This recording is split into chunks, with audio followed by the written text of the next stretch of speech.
I'm picking up my granddaughter from school, and she climbs into the car with this look on her face.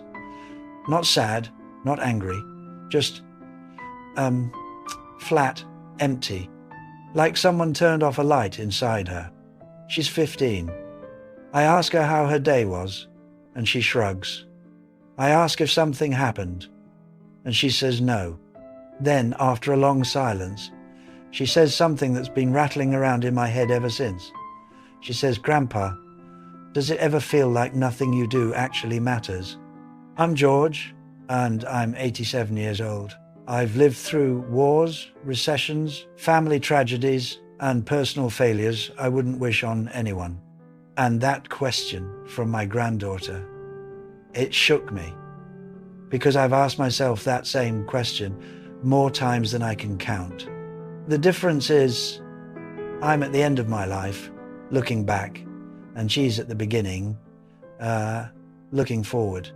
And somewhere between those two perspectives, I think I finally understand something important. We live in a world obsessed with impact. Everyone wants to leave their mark, change the world, be remembered. I see it everywhere. People chase careers they think will make them significant. They post online hoping for validation. They measure their worth by how many people know their name. And I get it. I really do. But here's what I've learned after nearly 9 decades on this planet.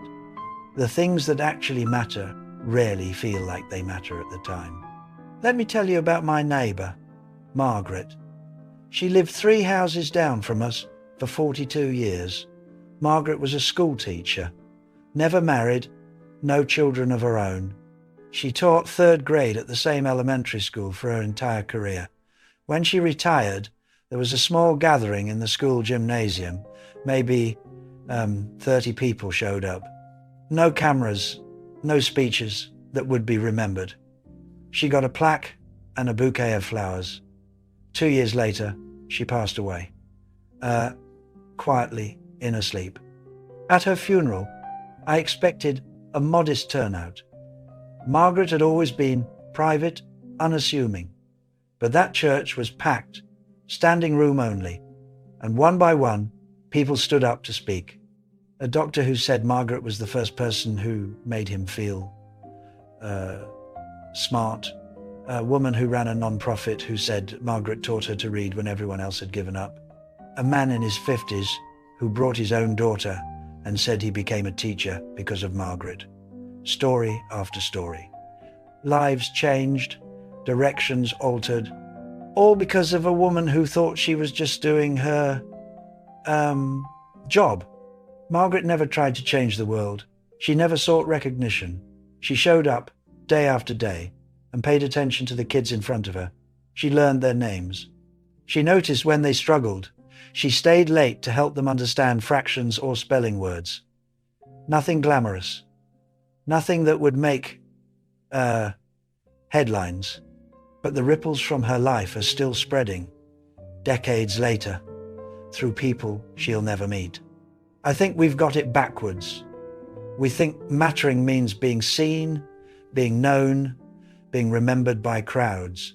But that's not how life actually works. Life is built on small moments between people. A conversation that shifts someone's perspective. A kindness that arrives exactly when someone's about to give up. Showing up when it's inconvenient. Listening when you'd rather talk. These things don't feel significant when they're happening. They feel ordinary, routine, easy to dismiss. When I was 39, I went through a rough patch. My business was struggling. Money was tight. I was drinking more than I should have been, sleeping less than I needed. I felt like a failure. One evening, I was sitting in my car outside a bar, trying to decide whether to go in. And this guy I barely knew, Tom, knocked on my window. We'd met maybe twice before. He said he was heading to get coffee and asked if I wanted to join him. Just like that. No big intervention, no lecture, just coffee. We sat in a diner for 2 hours. He didn't ask me what was wrong. He didn't try to fix anything. He just talked about normal things.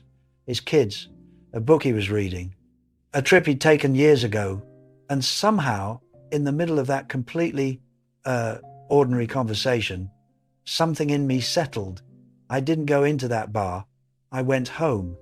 I can't even remember everything we talked about, but that moment mattered. It changed the trajectory of my night, maybe my life.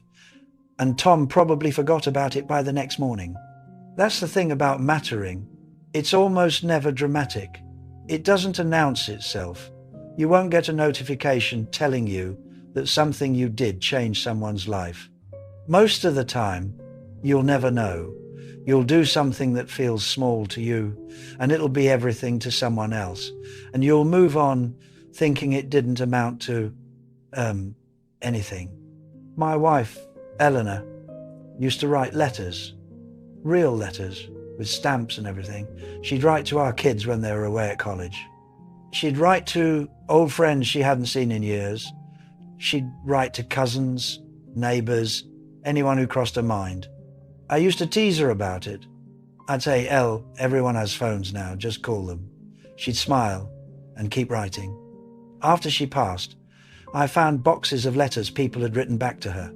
And in almost every one, someone mentioned how much her letters meant, how they'd kept certain ones for years, how they'd read them during hard times. She wasn't trying to matter. She was just reaching out, but she mattered enormously. Here's what I wish someone had told me when I was younger. Your life doesn't need to be extraordinary to matter. In fact, it probably shouldn't be. The pressure to be exceptional, to stand out, to make a big splash, that pressure crushes people. It makes them feel like their ordinary life isn't enough, like showing up for their family, doing their work honestly, being kind to strangers, like none of that counts unless it's packaged into something impressive. But the truth is, almost everything that holds our world together is done by people no one will remember. Parents who get up in the middle of the night with sick children. Workers who show up on time and do their jobs well. Friends who check in when they notice someone's hurting. Volunteers who serve meals, clean parks, visit hospitals. People who vote, who recycle, who return shopping carts. Small, unremarkable acts that keep everything from falling apart.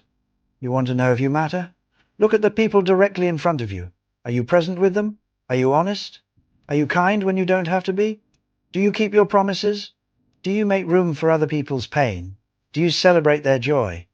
These questions won't land you on magazine covers. They won't build your platform or expand your influence, but they'll determine whether your life actually meant something. I've been thinking about my granddaughter's question a lot. Does anything I do actually matter? And I've realized the question itself is the problem. Because when we ask if we matter, we're usually asking if we matter in some grand, measurable way. If we're important, influential, exceptional. But mattering doesn't work like that. Mattering is quieter. It's more personal. It's knowing that your presence or absence would make a real difference to real people. When my grandson was 7, he was terrified of water, wouldn't go near a pool. One summer, I spent 3 weeks, 15 minutes a day, just standing with him at the shallow end. I didn't push. I didn't lecture. I just stood there while he got used to it. By the end of summer, he was swimming. Now he's 23, and he probably doesn't remember those 15-minute sessions. But I do, because I know that if I hadn't been there, patient and steady, his fear might have stayed with him. That's mattering. Not because it's impressive, because it's real. The older I get, the more I realize that most of what we're chasing is smoke.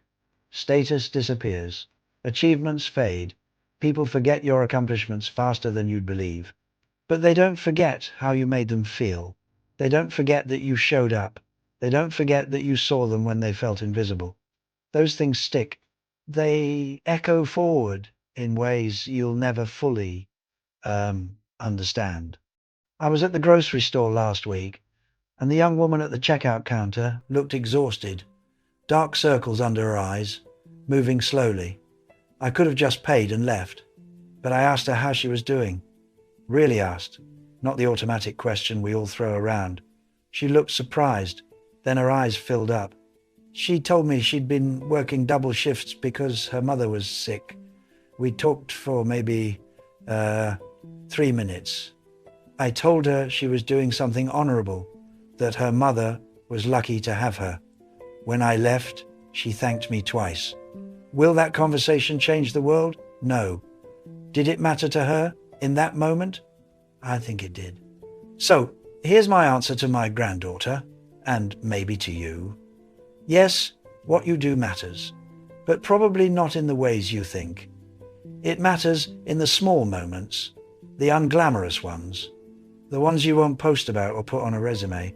It matters when you choose patience over anger, when you tell the truth even when lying is easier, when you help someone even though no one's watching, when you stay when leaving would be simpler. Your life doesn't have to be a spectacle to matter. It just has to be honest, present, kind. And that's harder than it sounds, because those things require you to pay attention, to show up even when you're tired, to care even when it's inconvenient. But that's where real significance lives, not in the spotlight, in the steady, quiet work of being human with other humans. I'm 87. I don't have many years left. And when I think about what I want my life to have meant, I don't think about awards or recognition. I think about the people I loved well, the moments I was fully present, the times I helped without needing credit, the conversations where I really listened. Those are the things that mattered. Those are the things that will outlast me. If any of this lands with you, I'd appreciate it if you'd share this video with someone who needs to hear it. Drop a comment and let me know what's one small thing you're going to pay more attention to. And subscribe if you want more of these conversations. I've got a bit more to say before I'm done, and I'd like to say it to people who actually want to listen.